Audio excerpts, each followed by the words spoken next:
আসসালামু আলাইকুম শিক্ষার্থী বন্ধুরা, আশা করি তোমরা অনেক ভালো আছো। আওয়ার স্কুলের নতুন একটি বাংলা ক্লাসে তোমাদের স্বাগতম।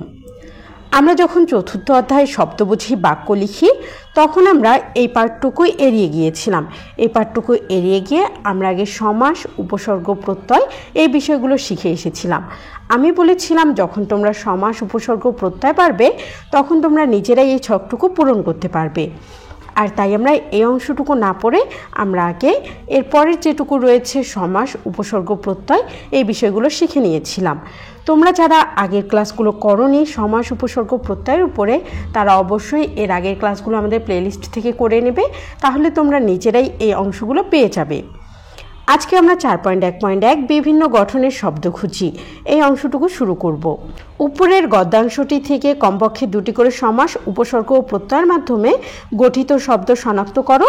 প্রথম কলামের শব্দ লিখবে, দ্বিতীয় কলামের শব্দটিকে ভাঙবে ও তৃতীয় কলামের শব্দটি কিভাবে গঠিত হয় তা লিখবে। লেখা হয়ে গেলে সহপাঠীর সঙ্গে আলোচনা করবে এবং প্রয়োজনে সংশোধন করবে। তোমাদের কাজ হলো উপরে যে গদ্যাংশটি রয়েছে এই গদ্যাংশটি থেকে তোমরা কমপক্ষে দুটি করে সমাস, দুটি করে উপসর্গ ও দুটি করে প্রত্যয় গঠিত শব্দ শনাক্ত করবে এবং গঠিত শব্দটি এখানে লিখবে। তারপরে শব্দটি ভাঙলে যেরকম হয় সেটা এখানে লিখবে এবং কিভাবে গঠিত হচ্ছে তা তোমাকে এখানে লিখতে হবে। এখানে তোমাদের জন্য 3টা নমুনা উত্তর করে দিয়েছে। যেমন একটা শব্দ নিয়েছে সমাজ জীবন। সমাজ জীবন শব্দটিকে ভাঙলে হয় সমাজ যোগ জীবন। এটা কিভাবে গঠিত হয়েছে? সমাসের মাধ্যমে। এগুলো কিভাবে গঠিত হলো, কিভাবে ভাঙবে এবং শব্দটি কিভাবে হচ্ছে সেটা কিন্তু আমি এর পূর্বের ক্লাসগুলোতে বলে দিয়েছিলাম। তোমরা অবশ্যই যারা এই ক্লাসগুলো করোনি আমাদের প্লেলিস্ট থেকে অবশ্যই করে নিবে। এরপর আরেকটি শব্দ নিয়েছে সম্প্রসারণ। সম যোগ প্রসারণ, এটি উপসর্গের মাধ্যমে গঠিত হয়েছে। এই যে সম, এটি হলো একটি উপসর্গ। সম যোগ প্রসারণ, সম্প্রসারণ উপসর্গের মাধ্যমে গঠিত হয়েছে। সামাজিক, সমাজ যোগ ইক, এই যে ইক একটি প্রত্যয়, তাহলে এটি প্রত্যয়ের মাধ্যমে গঠিত হয়েছে। তো চলো এখন আমরা উপরের গদ্যাংশটি পড়ি এবং গদ্যাংশটি থেকে আমরা কয়েকটি শব্দ নিব, নিয়ে এই শব্দগুলোকে ভাঙবো এবং কিভাবে গঠিত হয় তা আমরা নিচের ছকটিতে লিখে দিব। ব্যক্তিগত স্বার্থ ও সামাজিক স্বার্থ, লিখেছেন এস ওয়াজেদ আলী। মানুষ কেবল নিজের ব্যক্তিগত স্বার্থ নিয়ে থাকতে পারে না, সামাজিক স্বার্থের আকর্ষণও সে অনুভব করে। নিজের স্বার্থের এবং সামাজিক স্বার্থের কথা ভাবা তার পক্ষে স্বাভাবিক। স্বার্থপরতা আর পরার্থপরতা দুটি মানুষের প্রকৃতিগত, আর একে ভিত্তি করেই তার সমাজ জীবন গঠিত হয়েছে, তাই নীতিবাদ রচিত হয়েছে। তবে এ কথা সত্য যে কোনো মানুষের মধ্যে ব্যক্তিগত স্বার্থ বড় আকারে, কারো মধ্যে সামাজিক স্বার্থ বড় আকারে দেখা যায়। যাদের কাছে ব্যক্তিগত স্বার্থের মূল্য বেশি তারা ধনী হয়, বিষয় সম্পত্তি করে, নিজেদের সুখ দুঃখ নিয়ে ব্যস্ত থাকে। যাদের কাছে সামাজিক স্বার্থের মূল্য বেশি তারা দেশপ্রেমিক হয়, দেশের মঙ্গলের জন্য সাধনা করে, বিভিন্ন সামাজিক প্রতিষ্ঠানের সেবায়, বিভিন্ন সামাজিক আদর্শের সাধনায় তারা আত্মনিয়োগ করে। বলা বাহুল্য এই শেষোক্ত শ্রেণীর মানুষের উপরই সমাজের মঙ্গল এবং উন্নতি নির্ভর করে। তাদের উৎসাহ এবং কর্মতৎপরতাই সমাজকে জীবনের উচ্চতর স্তরে নিয়ে যায়, আর তাদের অবসাদ ও নিরুৎসাহ সমাজের পতন এবং মৃত্যুর কারণ হয়। মানুষে আর পশুতে তফাৎ এই যে মানুষের জীবন চিন্তার দ্বারা এবং পশুর জীবন দৈহিক প্রয়োজনের তাড়নায় পরিচালিত হয়। মানুষ যত উচ্চে উঠতে থাকে চিন্তার ভাবের প্রভাব তার জীবনে ততই বাড়তে থাকে। সভ্যতার বিকাশ এবং বিস্তারের মানেই হচ্ছে চিন্তার বিকাশ, ভাবের সম্প্রসারণ। প্রত্যেক যুগেই মানুষ সামাজিক জীবনের একটা না একটা আদর্শ, একটা না একটা পরিকল্পনা নিয়ে তার বেষ্টনীর সম্মুখীন হয়েছে।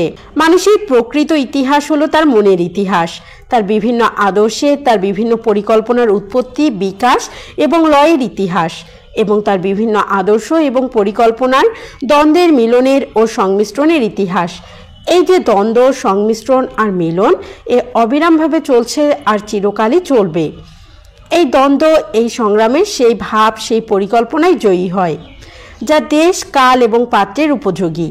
যে ধারণা বা পরিকল্পনায় এ উপযোগিতার অভাব ঘটে সেটি শেষে পরিভূত হয় এবং সমাজদেহ থেকে সম্পূর্ণরূপে নিষ্কাশিত হয়, না হয় সমাজদেহে অপেক্ষাকৃত নিম্নতর স্থান অধিকার করে পড়ে থাকে।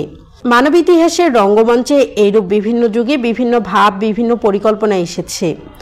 দুদিনের জন্য নায়কের ভূমিকায় অভিনয় করেছে, তারপর হয় মঞ্চ থেকে অদৃশ্য হয়েছে, না হয় নায়কের ভূমিকা ছেড়ে কোনো ক্ষুদ্রতর ভূমিকা নিয়ে তাকে সন্তুষ্ট থাকতে হয়েছে। শিক্ষার্থীরা আমরা গদ্যাংশটি পড়লাম। এবার আমরা এই গদ্যাংশটি থেকে কয়েকটি শব্দ বেছে নিব এবং এই শব্দগুলো নিয়ে আমরা এই ছকটি পূরণ করব। আমরা গদ্যাংশটি থেকে শব্দগুলো নিয়েছি ব্যক্তিগত। ব্যক্তিগতকে ভাঙলে ব্যক্তি যোগ গত, এটি সমাসের মাধ্যমে গঠিত হয়েছে।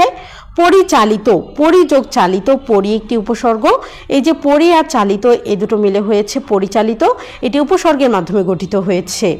এরপর দৈহিক, দেহ যোগ ইক, এই যে ইক হলো একটি প্রত্যয়, তাহলে আমাদের এই দৈহিক শব্দটি গঠিত হয়েছে দেহ যোগ ইকের মাধ্যমে, মানে প্রত্যয়ের মাধ্যমে। দেশপ্রেমিক, দেশ যোগ প্রেমিক সমাসের মাধ্যমে গঠিত হয়েছে। সংমিশ্রণ, সমযোগ মিশ্রণ উপসর্গের মাধ্যমে যুক্ত হয়েছে।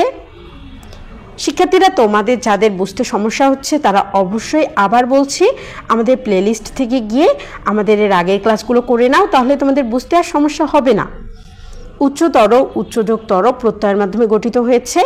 কর্মতৎপরতা, কর্মযোগ তৎপরতা সমাসের মাধ্যমে গঠিত হয়েছে। পরিকল্পনা, পরিযোগ কল্পনা উপসর্গের মাধ্যমে গঠিত হয়েছে। অপেক্ষাকৃত, অপেক্ষাযোগ কৃত প্রত্যয়ের মাধ্যমে গঠিত হয়েছে। সুখ দুঃখ, সুখযোগ দুঃখ সমাসের মাধ্যমে গঠিত হয়েছে। আশা করি তোমরা ক্লাসটি বুঝতে পেরেছো। পরবর্তী ক্লাসের আমন্ত্রণ জানিয়ে আজকের ক্লাস আমি এখানেই শেষ করছি। ধন্যবাদ।